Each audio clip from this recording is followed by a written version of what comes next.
Bonsoir et bienvenue dans ce tuto où on va regarder comment installer un outil sympathique qui s'appelle Android. C'est un émulateur de système Android. Donc on va pouvoir émuler une tablette sur son PC. Ça va être extrêmement utile pour pouvoir travailler avec des devices mobiles sans forcément posséder de device mobile. Moi c'est le cas, j'ai pas de tablette et j'ai pas d'intention d'en acheter une prochainement. Donc on va pouvoir utiliser une tablette virtuelle gratuite sur la formation. Sont basées sur des produits open source. Il faut savoir que Android est lui-même un logiciel open source qui est dérivé de Linux. Donc ici nous avons le site en référence qui est www.android.net. Il y a une présentation, je vous laisserai découvrir par vous-même. Donc c'est assez orienté vers un public jeu dans leur communication, mais c'est extrêmement utile dans les usages d'un IPM vis-à-vis d'une tablette. Donc on a un petit lien download ici qu'on va cliquer. Vous voyez, il n'y a pas besoin de leur fournir une adresse. Le download est parti. On va l'arrêter parce qu'on n'a pas besoin d'attendre. J'ai déjà téléchargé avant de démarrer le lien de la vidéo pour que ce soit un petit peu plus dynamique au niveau de la présentation. Donc ici, on fait une présentation d'installation sur un Windows 7. Donc on va le lancer. Voilà, donc après avoir redémarré Windows, on va venir ici lancer l'installation d'Android. Et Android, c'est un émulateur de tablette qui tourne avec des composants d'un logiciel de virtualisation appelé VMware. C'est celui que j'utilise notamment ici pour le screencast, pour faire tourner un PC Windows 7 dans un environnement Macintosh. Voilà. Donc comme l'installation prend un bon quart d'heure de tous ces composants, on va faire une pause et puis on reviendra quand ce sera terminé. Bien, on se retrouve maintenant quand ND est installé. On va tout simplement double-cliquer sur l'icône Starting ND. Et là, on a une fenêtre qui démarre avec notre tablette virtuelle qui va commencer à booter. Donc c'est un petit peu long. On va couper et puis se retrouver une fois que c'est chargé. Voilà, donc là la tablette elle a chargé, finalement on n'a pas eu à couper. Et comme c'est un premier démarrage, elle va nous dire bonjour. Alors on peut évidemment utiliser la souris de notre PC plutôt que l'écran tactile, puisque l'écran du PC lui va pas être tactile. Donc la première des choses qu'on va faire, c'est aller dans les paramètres. Si on descend ici avec la roulette, on va trouver comme sur Android le menu ajouter un compte. Ici je vais venir moi ajouter mon compte Google.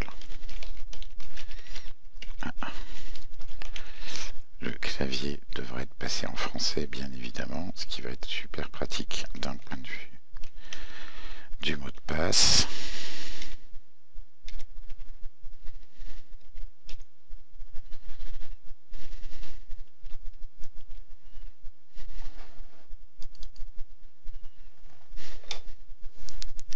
Voilà.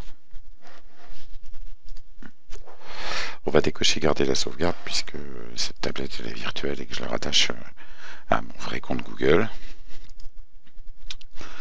Donc maintenant je vais pouvoir lancer Google Play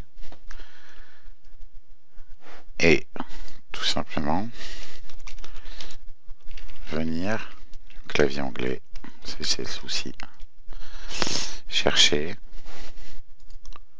l'application Moodle mobile que je vais pouvoir venir installer sur mon appareil comme si c'était une tablette Android classique. Voilà, donc l'application Android s'est installée, on va cliquer sur ouvrir. Et là, il nous demande l'adresse de la plateforme Moodle.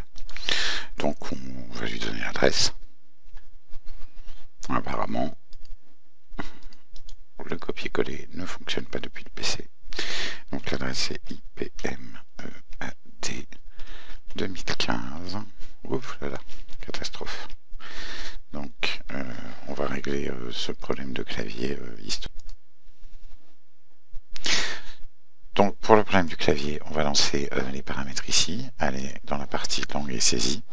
On voit qu'on a le keyboard Andy qui est en fait lié au clavier du PC, et que ce keyboard Andy Virtual Keyboard là est en layout English.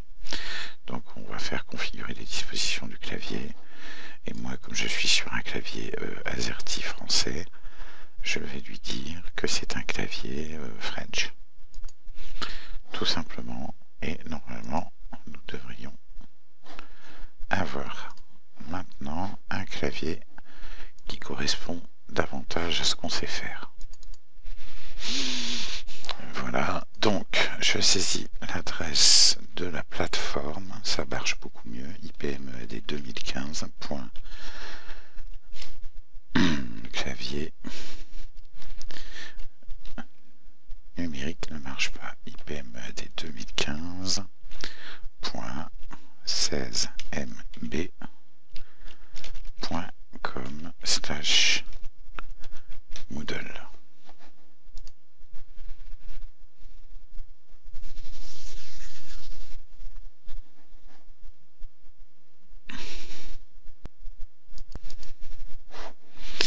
Alors c'est très lent parce que le Moodle est sur un serveur gratuit qui a des performances assez épouvantables, donc on va changer d'hébergement puisque c'est quand même pas tout à fait fonctionnel.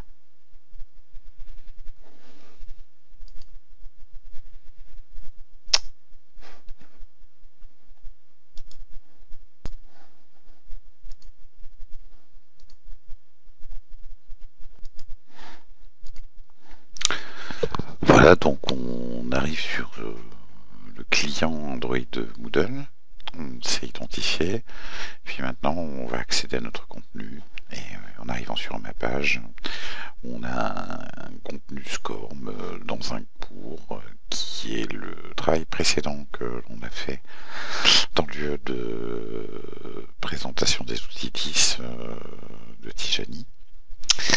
Ici, si on regarde quels sont les participants, voilà, on voit qu'il y a 3 participants. On a tout simplement repris les CV des gens qui sont sur la plateforme Axel du groupe, et on voit ici que par exemple les photos ne passent pas. Bon. Ce qui est un petit peu plus enquiquinant, c'est que quand on va aller dans le contenu du cours, on va voir qu'il y a toute une partie forum de messages où voilà, on n'a pas accès, et une autre partie sur le contenu SCORM où on n'a pas accès non plus via l'app. Donc on va passer par le navigateur Android. Alors j'ai installé différents navigateurs sur cette tablette, et finalement ça reste le navigateur Dauphin qui manifestement donne le meilleur résultat. Donc on va l'utiliser pour voir. On arrive sur la plateforme, on va bien entendu s'identifier. Alors c'est un petit peu dommage, d'une part il s'obstine à appartenir à chaque nouvelle application qu'on lui lance.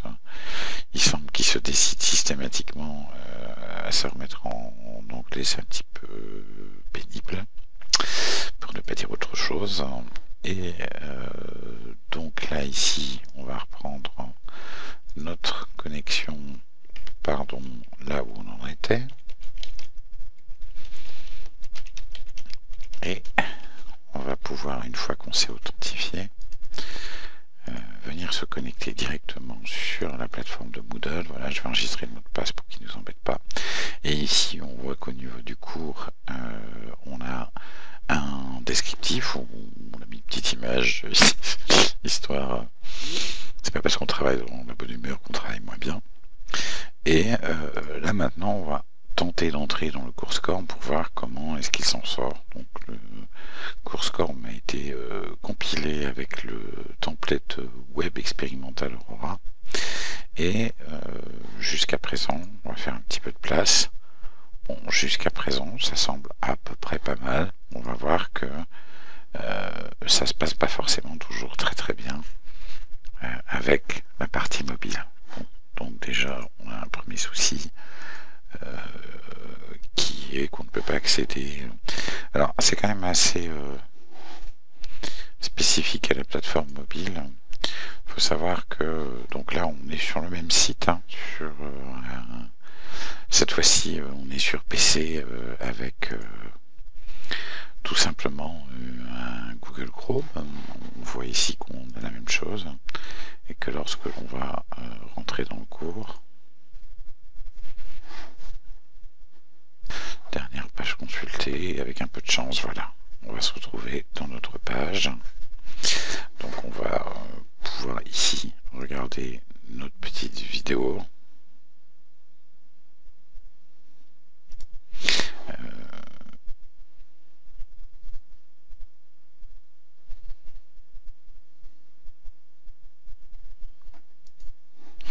Voilà, et on s'aperçoit en fait, quand on a la page, que ben voilà, il y a si effectivement on va avoir le côté zoom qui intervient au niveau de la tablette, on n'a pas moyen du tout de voir le média.